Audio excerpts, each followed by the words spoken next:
We've all had those times when life feels like the same old thing, kind of dull, and you think you've got it all sorted out. For a long time, I figured my connection with my son Henry was locked in place. We got along well, sure. But you know how it goes once kids get older, you just slide into a regular routine. We talk over coffee, eat meals together, and it all seemed pretty every day. But that one trip, the one I thought would be just a simple weekend break, ended up being the thing that changed it all. I'll be honest, I wasn't too thrilled about it at the start. My friends had been talking up family getaways forever. It's a great way to get close again, they'd say. I wasn't so sure. My husband, bless his soul, had passed away a few years back, and I hadn't gone anywhere much since.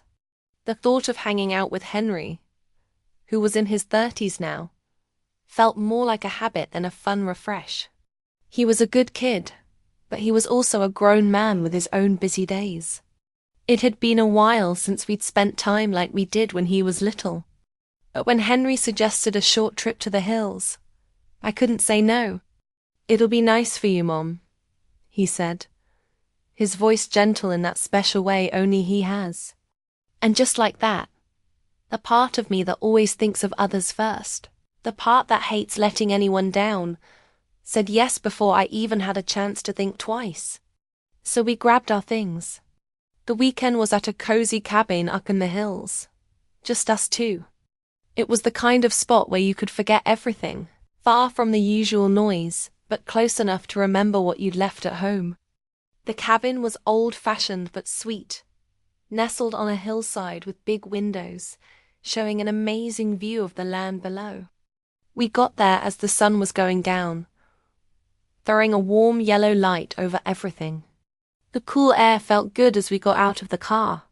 Henry had handled all the little things, like booking the place and making sure we had what we needed. I was thankful for how thoughtful he was. He always seemed to know what I wanted before I did. We unpacked and got settled. The quiet of the hills was calming, but I couldn't help feeling a bit strange. It had been so long since it was just Henry and me, with no phones or chores, just time to chat or sit without saying much. I had no idea what to expect. That night, we had dinner by the fireplace. The heat from the fire and the smell of burning wood made the room feel warm and nice. We talked about all kinds of things and nothing important. Family stories, how life was going, old times. Henry asked about my favorite trips with his dad before he was gone. I told him about our wedding trip to Paris, how we walked the streets laughing at silly stuff, feeling young and free. Henry listened closely, nodding as I talked, and for a second it felt like we were back in the days when he was small, all three of us around the table. But then, in the quiet after we ate, something changed. Henry cleared his throat, a little nervous sound. I looked up from my tea, raising an eyebrow. "You know, Mom, there's something I've been wanting to say," he said, his voice a bit unsure. I put my cup down, feeling curious. I'd heard that tone before. "What's on your mind, Henry?"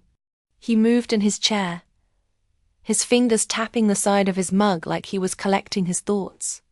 "It's about us, how we've been getting along, I mean." I frowned a little, not sure where he was headed. "What do you mean?" Henry paused again before talking. "I've been thinking a lot about how things have been since Dad passed.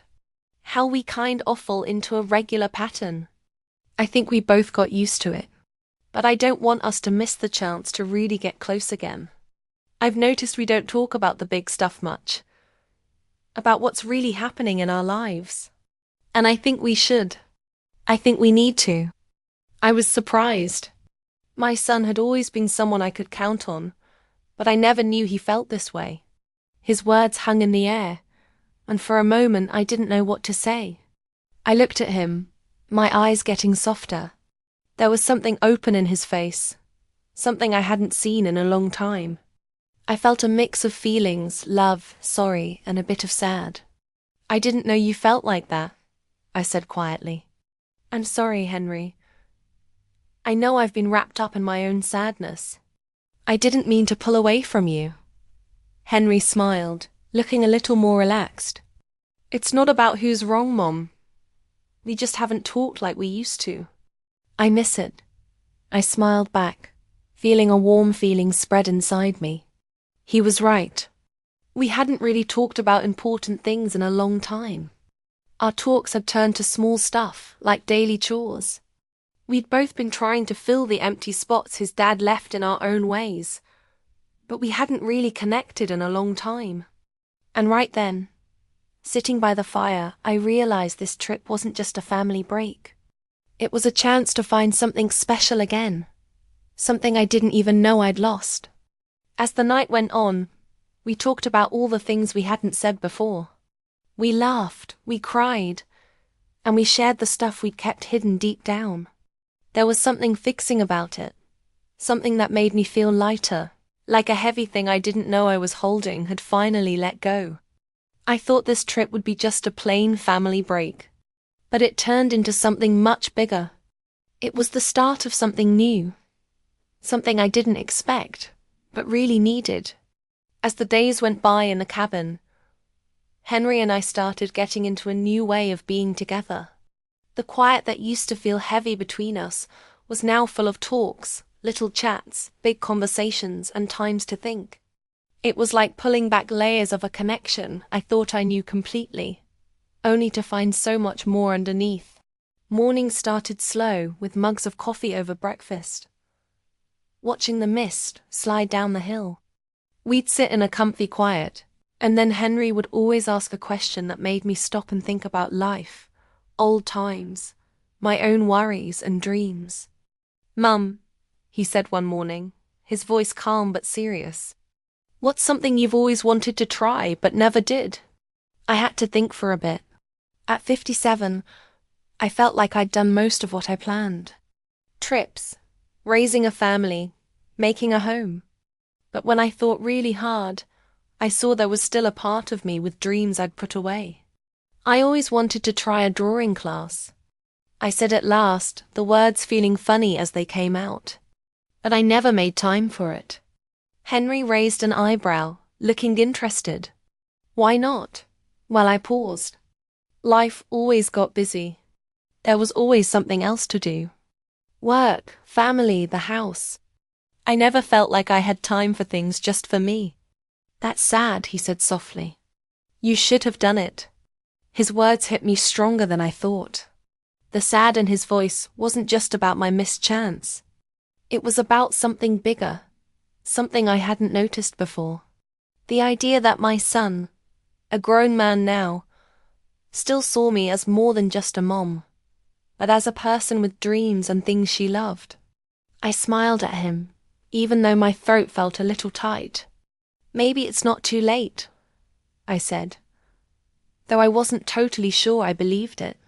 We spent the day looking around, walking in the woods near the cabin.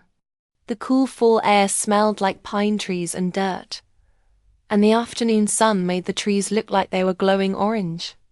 It was the kind of calm day that made you forget about everything outside the hills, the worries and busy stuff that follow you around. But for Henry and me, it was the kind of day that let us be just two people, a mom and son, finding each other again. By evening, we were sitting on the porch, the sun just going down behind the hill. Henry had brought out a bottle of wine, and we drank it slowly, enjoying the moment. I couldn't remember the last time I'd felt so relaxed, so okay with my own thoughts and feelings. "You know," Henry started, breaking the quiet, "I've been thinking a lot about what you said last night, about how we haven't talked like this in a while." I turned to him, curious. "What about it?" "I think," he paused, picking his words, "I think we've both been so stuck on the past, on what we've lost, that we forgot about what's still here, what's still possible." His words hit me like a soft wake-up. He was right. We'd spent so much time being sad, so much time looking back that we forgot to look ahead. The idea of moving on, of grabbing what's next had felt almost too hard sometimes. But now, sitting on the porch with my son, I realized something. Maybe it wasn't just about being sad for what was gone. Maybe it was about holding on to the chances that were still there. I took a deep breath, the cool air filling my chest. You're right, Henry. I've been so caught up in what's gone that I haven't let myself think about what's still possible. Maybe it's time for me to start thinking about tomorrow.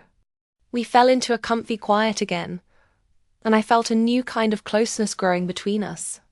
It wasn't just the mom-son thing that had always been there. It was something deeper, something more grown-up.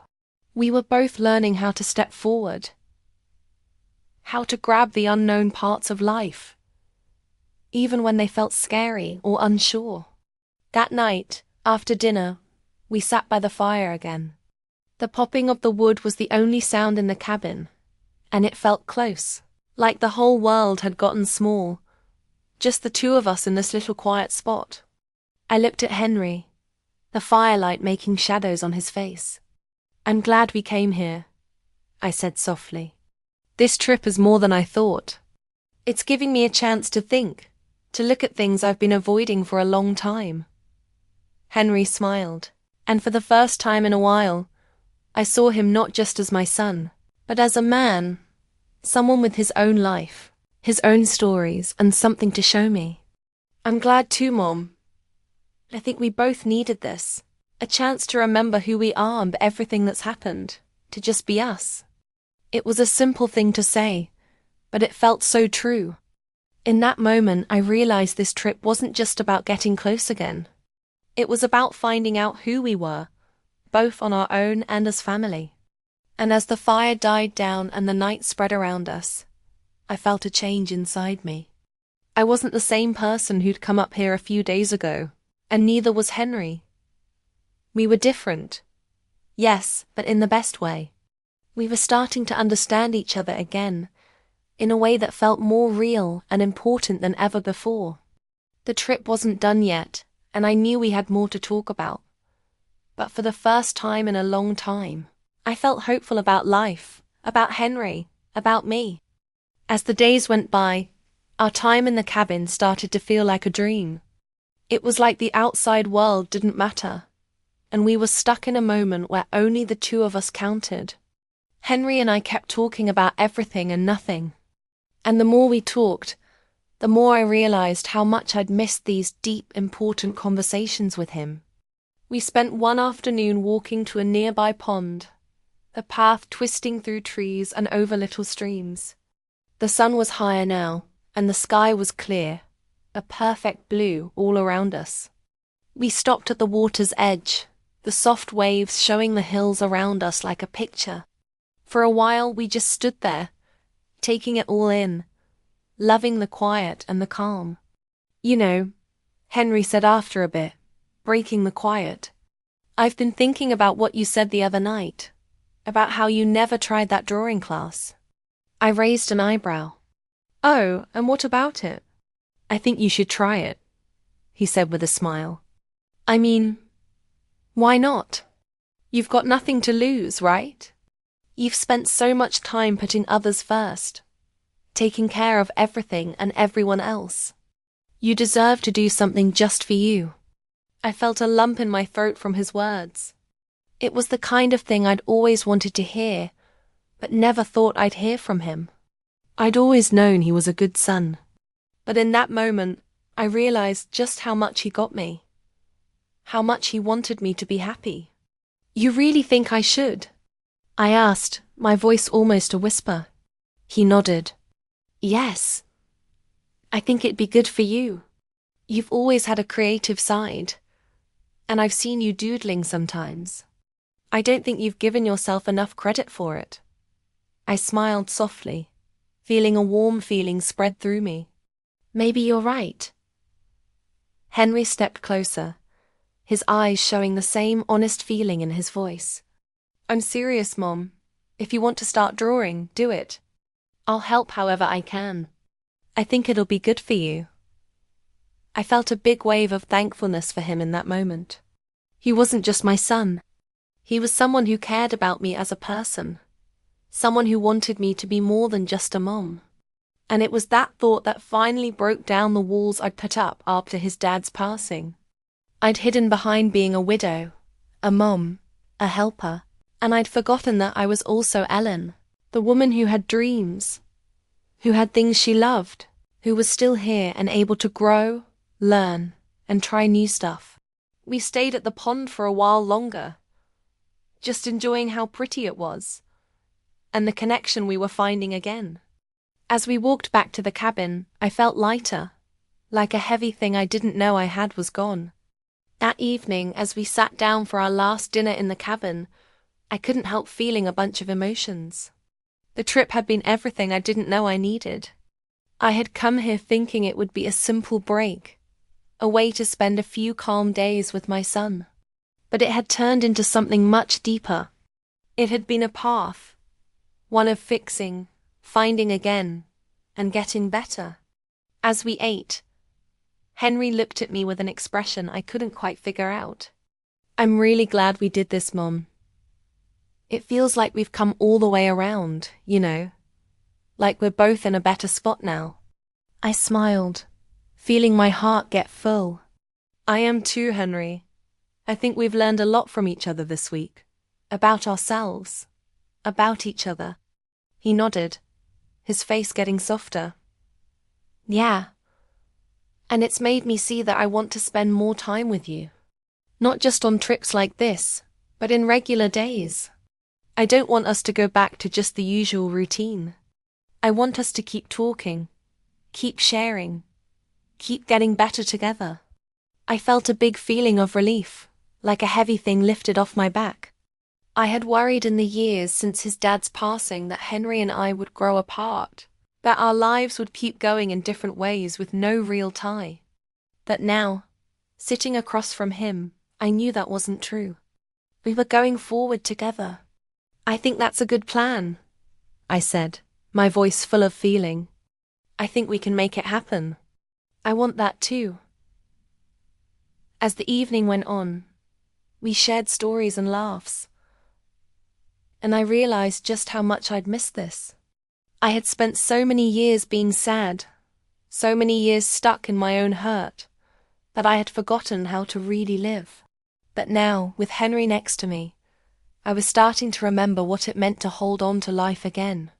The trip wasn't just about getting close with Henry. It was about getting close with myself, with the parts of me I'd forgotten or left behind after the sadness. It was about learning to live all the way again, to find happy in the now, and to look at tomorrow with hope. As we packed up to leave the next morning, I felt the calm settle over me. I didn't know what tomorrow would bring, but I knew one thing for sure.